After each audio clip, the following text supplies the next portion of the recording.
Hello दोस्तों, नमस्कार। स्वागत है आप सभी का हमारे यूट्यूब चैनल एम के जॉब 02 पर। जैसा कि आपको पता है कि हमने जो राजस्थान अध्ययन का पहला चैप्टर था कक्षा 6 का, वो कर लिया था कल। और ये सेकंड अध्याय 2, राजस्थान का इतिहास। ठीक है, तो इस अध्याय को हम प्रारंभ करते हैं कि राजस्थान के इतिहास के बारे में। प्राचीन इतिहास किस प्रकार से था और इतिहास किसे कहते हैं। तो सुन लीजिए, इतिहास किसे कहते हैं। भूतकाल में घटित वह सारी घटनाएं जिनका ऐतिहासिक, राजनीतिक और सांस्कृतिक महत्व रहा हो, वह क्या है, इतिहास के रूप में गिनी जाती हैं। तो कल की जो वीडियो थी थोड़ी लंबी हो गई थी, तो आज हम फटाफट करते हैं। जो महत्वपूर्ण क्वेश्चन होंगे उनको भी साथ साथ करेंगे। चित्तौड़गढ़ जिले के छोटे से गांव भाडोली का छात्र रमेश दीवार पर लगे राजस्थान के मानचित्र को ध्यान से देख रहा था। यानी कि जो चित्तौड़गढ़ जिला है, उसका कोई गांव है भाडोली, उसका एक छात्र रमेश है जो मानचित्र रखा हुआ है राजस्थान का, उसको देख रहा है। उसने अपने शिक्षक से प्रश्न किया, सर हमारे राज्य का नाम राजस्थान है, तो हमारे क्षेत्र का नाम मेवाड़ क्यों है। मेरे मामा जोधपुर रहते हैं पर वो कहते हैं कि हम मारवाड़ में रहते हैं, ऐसा क्यों। तो उसके दो प्रश्न हैं कि हमारे क्षेत्र को मेवाड़ क्यों कहते हैं और मेरे मामा जी के क्षेत्र को मारवाड़ क्यों कहते हैं। तो इनका उत्तर हम देखेंगे अभी। शिक्षक ने कहा, रमेश, ये मेवाड़ मारवाड़ हमारे क्षेत्र के प्राचीन नाम हैं। प्राचीन नाम का क्या है कि जो वर्तमान में आपको ज़िले दिखाई देते हैं, राज्य दिखाई देते हैं, इस प्रकार से प्राचीन समय में न तो ज़िले थे न राज्य थे।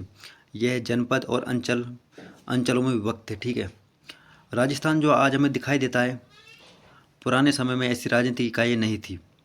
प्राचीन काल में राजस्थान विभिन्न जनपदों और अंचलों में विभक्त था। तो प्राचीन काल में जो राजस्थान था, इनमें विभक्त था अंचलों और जनपदों में। ठीक है,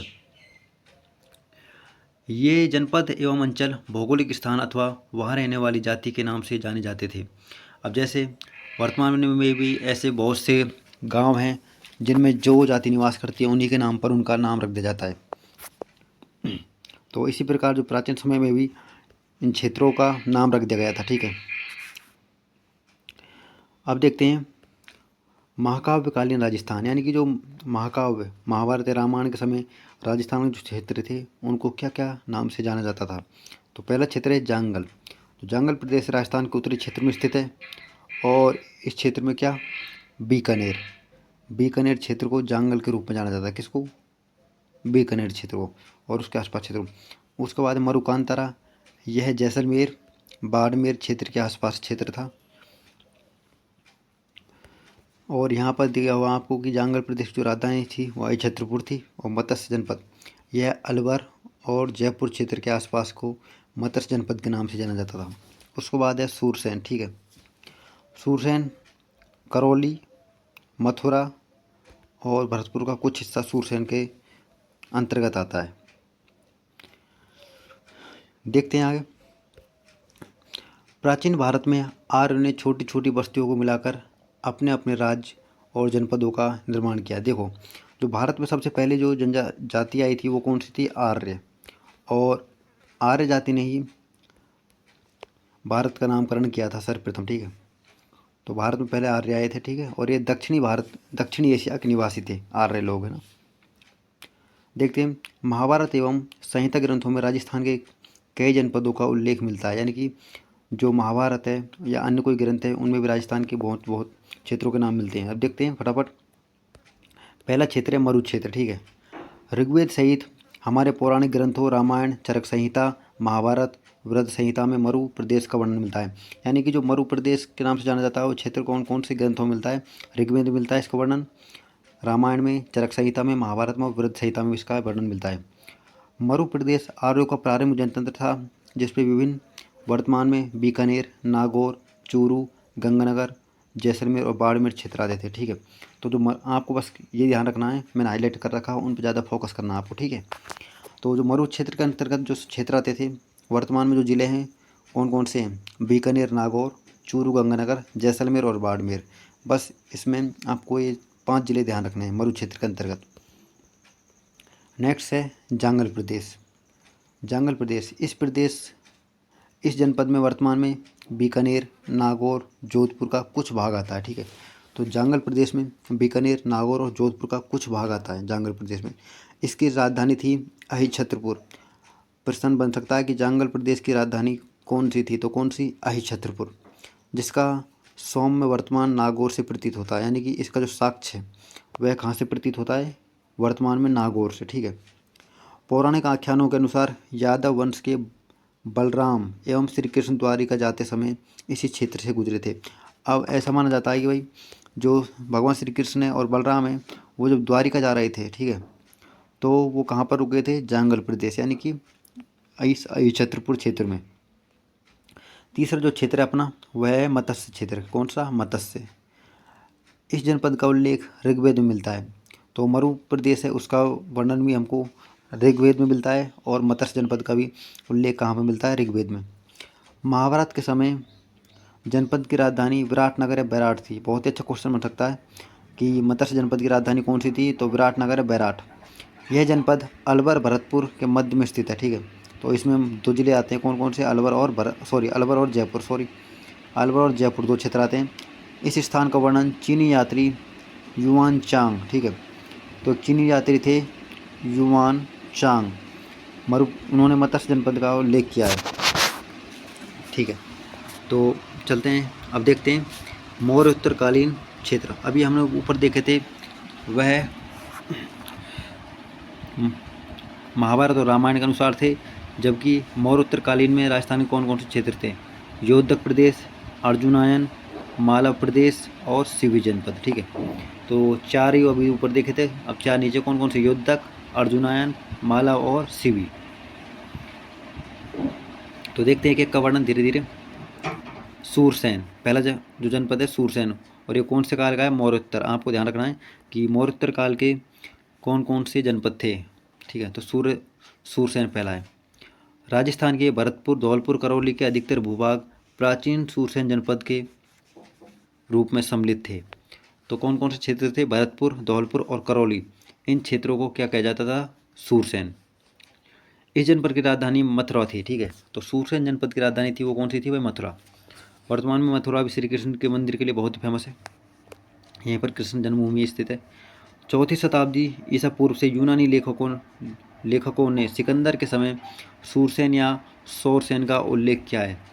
तो प्रश्न बन सकता है कि कौन सी शताब्दी में सौरसेन का वर्णन किया, तो कौन सी में, 4वीं शताब्दी में, और किसके समय, सिकंदर के लेखकों द्वारा।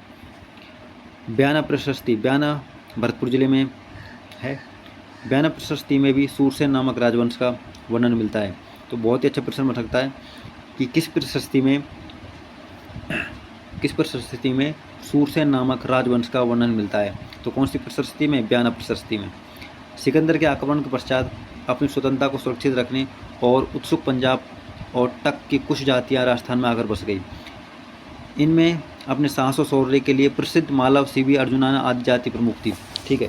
तो जो सूरसेन जनपद है इसमें विभिन्न जातियाँ थी, जैसे जिन्होंने अपना आधिपत्य स्थापित किया और अपना जनपद स्थापित किया। अगला जो जनपद है वो कौन सा, सिवी जनपद। ठीक है। सिवी जनपद आधुनिक उदयपुर के पूर्व, पश्चिम तथा उत्तर का संभागीय प्रदेश में सिवी जाति से आधिपत्य स्थापित है, यानी कि जो सिवी नाम की एक जाति थी कहाँ पर, उदयपुर के पूर्व में। इसलिए यह सिवी जनपद के नाम से जाना जाने लगा, और इस जाति के कारण ही यह सिवी जनपद के नाम से जाने लगा। ठीक है।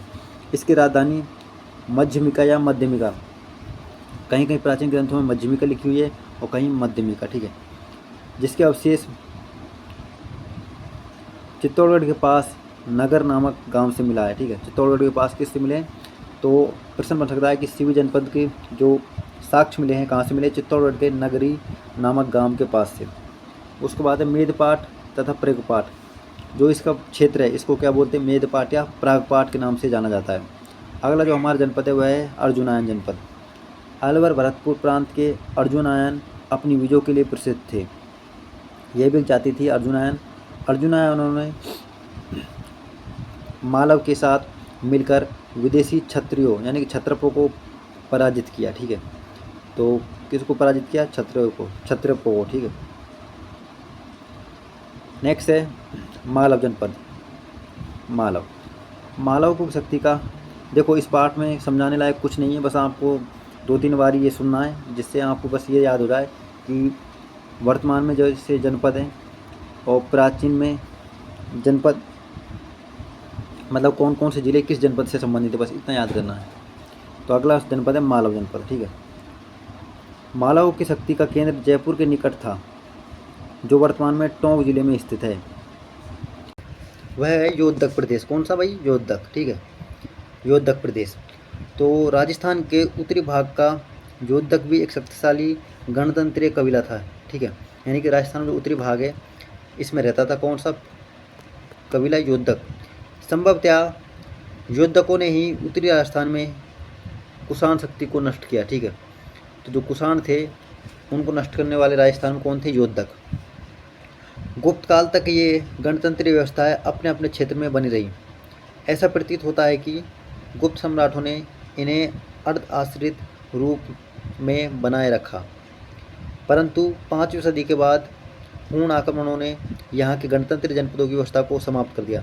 यानी कि कहने का तात्पर्य है कि जो 5वीं शताब्दी आई थी उसके समय उन्होंने यहाँ पर आक्रमण किया था और इनकी व्यवस्था को नष्ट भ्रष्ट कर दिया था। ठीक है, किसकी? योद्धकियों की। वृद्ध संहिता नामक ग्रंथ में इनके पतन की चर्चा है। प्रश्न बन सकता है कि योद्धक जो जाति थी या कबीला था उसके पतन की चर्चा किस ग्रंथ में है? तो किसमें? वृद्ध संहिता में।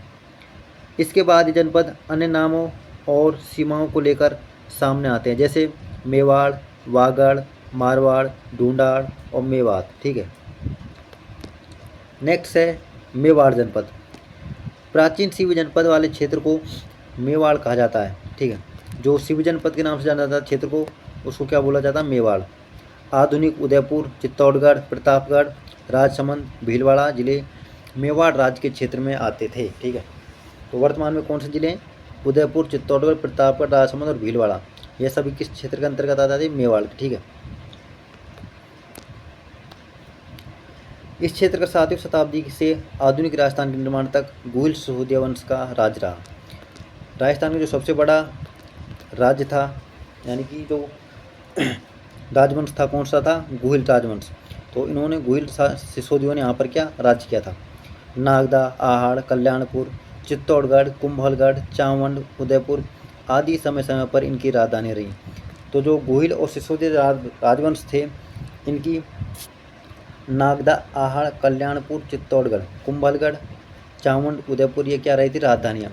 तो यहाँ से प्रश्न बनने की संभावना ज़्यादा रही थी मेवाड़ से। ठीक है, यहाँ की बोली मेवाड़ी है। ठीक है, कौन सी बोली? मेवाड़ी। उसके बाद अगला जनपद है वागड़। राजस्थान में 2 क्षेत्र वागड़ के नाम से जाने जाते थे, एक है डूंगरपुर और बांसवाड़ा, दूसरा पिलानी के पास नरहड़, भादरा, नौहर तथा कन्ना का क्षेत्र है। ठीक है, तो ये वागड़ में ही आते हैं। ठीक है, तो वागड़ क्षेत्र में डूंगरपुर और बांसवाड़ा मुख्य रूप से आते हैं, किंतु अधिकतर दक्षिण राजस्थान के डूंगरपुर बांसवाड़ा के भूभाग को ही प्रागपाट या वागड़ कहा गया था। इसकी बोली वागड़ी है। ठीक है, तो वागड़ प्रदेश किसको कहा जाता है? डूंगरपुर और बांसवाड़ा का जो प्रमुख क्षेत्र है उसको वागड़ के नाम से जाना जाता है। अगला जो जनपद है वो कौन सा? मारवाड़ क्षेत्र। ठीक है, मारवाड़ प्राचीन मरु प्रदेश के कालांतर में मारवाड़ कहलाया। ठीक है, तो मारवाड़ को क्या प्राचीन मरु प्रदेश के रूप में जाना जाता है, उसको क्या बोलते हैं? मारवाड़।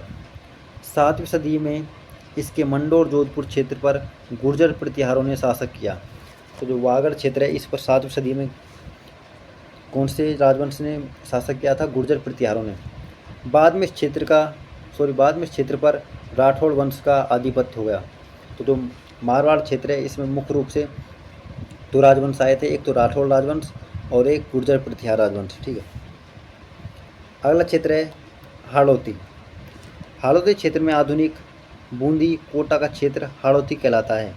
प्राचीन काल में इस भूभाग पर मीणा, कौन सी जनजाति? मीणा। ठीक है, जो सबसे एजुकेटेड जनजाति है वर्तमान में। राजस्थान के विभिन्न अंचल बोलते हैं, जनपदों से छोटे क्षेत्रों को अंचल बोलते हैं। शेखावाटी, मेवात, ढूंढाड़, मारवाड़, मांड, हाड़ौती और मेवाड़। मांड जैसलमेर को बोला जाता है, मांड है वल प्रदेश। ठीक है, नेक्स्ट है जनजाति को आधिपत्य। मीणा वंश का बूंदा के नाम पर ही बूंदी का नामकरण हुआ। तो बूंदी का नामकरण एक बूंदा नाम का राजा था, उसके नाम पर ही क्या बूंदी का निर्माण हुआ। कालांतर में चौहान वंश की हाड़ा शाखा ने इस क्षेत्र पर अधिकार किया। तो जो बूंदी पर चौहान वंश की हाड़ा शाखा ने कौन क्या किया, अधिकार किया। तभी से इस भूभाग को हाड़ौती क्षेत्र के रूप में जाना जाने लगा। ठीक है। अगला क्षेत्र है ढूंढाड़। जयपुर एवं उसके आसपास का क्षेत्र ढूंढाड़ के नाम से प्रसिद्ध था। अब जो वर्तमान में जयपुर है और उसके आसपास का क्षेत्र है, तो वो क्या है, ढूंढाड़ क्षेत्र के रूप में आते थे। 12वीं सदी में कछवा राजपूतों ने यहाँ की स्थानीय जनजाति के मीणा और बड़गुजरों को परास्त किया। तो जो ढूंढाड़ क्षेत्र है, इसमें प्रारंभ में मीणा जनजाति का आधिपत्य था। ठीक है। उसके बाद यहाँ पर राजपूत जो कछवा थे, उन्होंने अधिकार करके कछवा राजवंश की नींव रखी। ठीक है।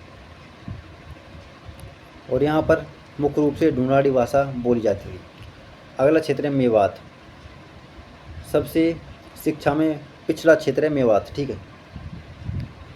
अलवर भरतपुर का वह क्षेत्र जहाँ मेव जाति की अधिकता है, उसे बोलते हैं मेवात। तो कौन कौन से जिले आते हैं, अलवर और भरतपुर। मेवातियों का प्रसिद्ध नायक हसन खान मेवाती था। ठीक है। जो खानवा के युद्ध में राणा सांगा की ओर से बाबर के विरुद्ध लड़ा था। तो जब खानवा का युद्ध हुआ था 1527 में, तो इन्होंने किसका साथ दिया था, राणा सांगा का। ठीक है। किसने, हसन खान मेवाती ने। और किसके विरुद्ध, बाबर के विरुद्ध। और खानवा जो स्थान है वह भरतपुर में स्थित है। इन सब अंचलों के अतिरिक्त भी राजस्थान के कुछ अन्य क्षेत्र हैं, जैसे जैसलमेर को मांडया, वल, जोधपुर का दक्षिणी भाग गुर्जरातरा, प्रतापगढ़ को कांठल, झालावाड़ा को मालवा और चूरू सीकर झुंझुनू वाला क्षेत्र, शेखावाटी क्षेत्र, अजमेर ब्यावर का क्षेत्र मेरवाड़ा क्षेत्र के नाम से जाना जाता है।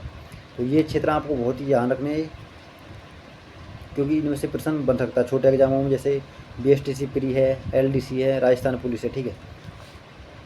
जैसलमेर को मांड के रूप में जाना जाता है, वल्ल प्रदेश, इस प्रकार से। तो शब्दावली है कि अंचल क्या, अंचल क्षेत्र है, ऋग्वेद प्राचीन ग्रंथ है और वेद कितने, 4। ठीक है। क्षत्रप प्रांतों का मुखिया है कि राज्यपाल। तो अपना जो सेकंड पार्ट था कक्षा 6 का, वो पूरा होता है। प्रश्न देखते हैं। मत्स्य जनपद की राजधानी थी, तो कौन सी थी, विराटनगर। ठीक है। कोटा बूंदी वाला क्षेत्र कहलाता था क्या, हाड़ौती क्षेत्र। जबकि जंगल वाला कौन सा, बीकानेर, मेवात, अलवर भरतपुर और मरु जैसलमेर बाड़मेर वाला क्षेत्र।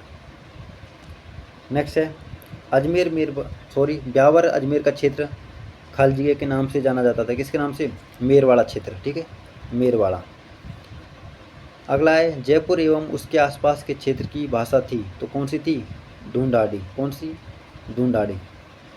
महाभारत कालीन किन्हीं 2 जनपदों के नाम बताइए, तो आप बता देना कौन कौन से हैं।